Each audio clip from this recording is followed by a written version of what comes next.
To automatically change your Galaxy watch face when sleep mode is on Samsung Galaxy S24 Ultra, swipe down the top of the screen and then tap setting icon. Scroll down the screen to find mode and routine. Tap mode and routine.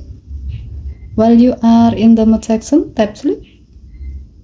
Scroll down the screen. Under change appearance section, tap the watch face thumbnail and then select the desired watch face. As the example, we will select interpret as the watch face. Tap done button to save your selection.